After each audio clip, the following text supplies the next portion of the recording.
What is a medium? Hey everyone.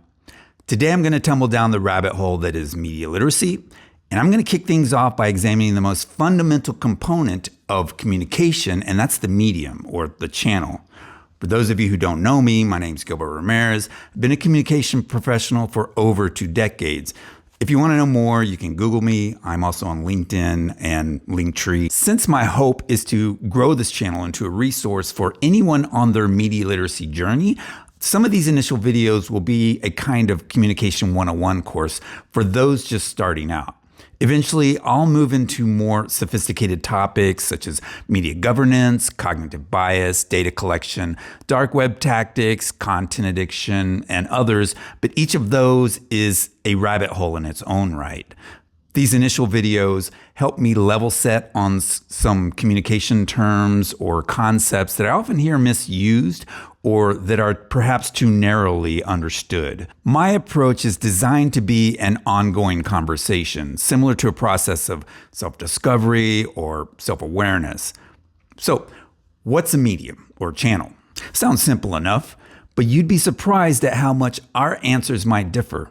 Today, when someone complains about conservative media or liberal media or media bias or big media, many of us tend to think of broadcast media, internet media, mass media, social media, and that's all true. But to start, I'm going to take a step back and examine the concept of a medium in a broader, more abstract way. Because many of us are immersed in both modern and traditional media platforms, we tend to overlook that these influences are hidden in plain sight, and they're constantly impacting our perceptions and our beliefs. Put simply, a medium is the means by which we share ideas. It's how we transmit, broadcast, or share content. It's how we influence others or how others influence us. Examples: books, billboards, movies, the internet, social media website, gaming platforms, message apps, VR platforms. Sounds easy enough, right? And with this understanding, Michelangelo's fresco on the ceiling of the Sistine Chapel is an example of a message, a medium, and a platform. So note, when discussing media literacy, I tend to use the terms message, content, ideas, and information interchangeably. So what kind of ideas do we share through media? Here's my laundry list: education, journalism, misinformation, celebration, propaganda, publicity, artistic expression, advertising, provocation, entertainment, subversion, psychological operations, or otherwise. Part of media literacy is learning to distinguish the difference. What was the earliest form of a medium? Well, if we go back far enough, it was just storytellers, actors, and clergymen like priests. It was just people. In those days, there was no internet, no phones, no broadcast media, and very few books. Traveling to nearby towns could take hours, if not days. Printed materials were scarce, but that didn't matter because most of us couldn't read. So we relied on the interpretations and the translations of our storytellers. From a sociological perspective, cathedrals and theaters were like the internet. We gravitated to them to socialize and learn from others and experience ideas through storytellers. What kinds of ideas? The same as today, just much more localized. These early media channels hosted storytellers who shaped our perceptions and beliefs on critical issues such as news, spirituality, tradition, politics, and social norms. They also served as forums for entertainment and gossip. In this regard, those who owned the media platform had enormous power over the content shared through it. Collectively, these media venues were where we united as a community and developed our shared perspective and our worldview.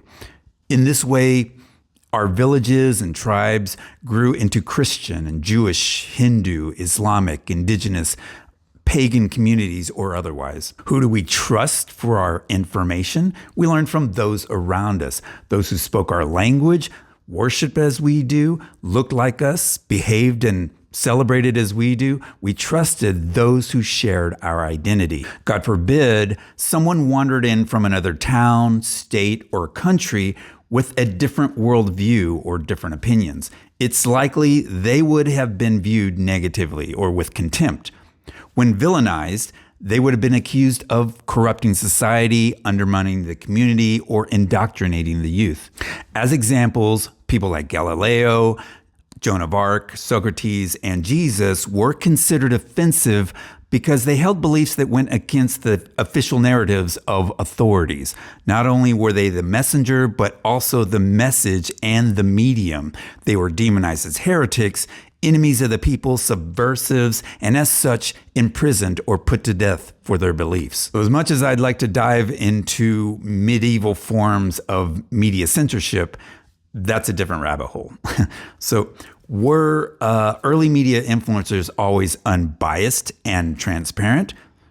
The reasons we influence each other haven't changed over the centuries, but the media technology has, and it continues to do so at an accelerated pace. In terms of media influences, what began as outsiders threatening the way of life in isolated communities became broadcast networks, beaming directly into homes and cars from across the country. Then came the internet, which allowed influencers from around the world to stream their ideas to anyone with a connection. Today, the stack technologies that make up the internet are like broadcast media platforms times 50. Over the last few thousand years, we've evolved from storytellers, papyrus, hieroglyphs, and stone carvings to broadcast networks, the internet, and interactive augmented reality eyewear. At some point, I'll make a video highlighting differences between traditional media platforms and modern tech stacks because, as mentioned, those who own those assets have tremendous influence over our cultural and social ideas. What's important to grasp in media literacy isn't just the role media plays in culture and society, but also how it can shape our personal perceptions, biases, perspectives, and beliefs. What's the difference in these terms? That's a different rabbit hole I'll go down in an upcoming video. From a neuroscience perspective, the modern media content we consume can impact our hormones, our emotions, our developmental stages, and our behavior. As with historical content, it can unite us as small communities or divide us as nations. Now that we've level set on the concept of a medium, we can have a much larger conversation about media literacy. What is media literacy? That's the topic of my next video, where I will introduce an easy framework we can use to go down all these related rabbit holes while always mapping the exploration back to ground level. So, whether you're already on your media literacy journey, know someone just starting out, or want to connect and collaborate, hit those links so we can explore together. This has been the Vagary Perspective. Till next time, Diabos.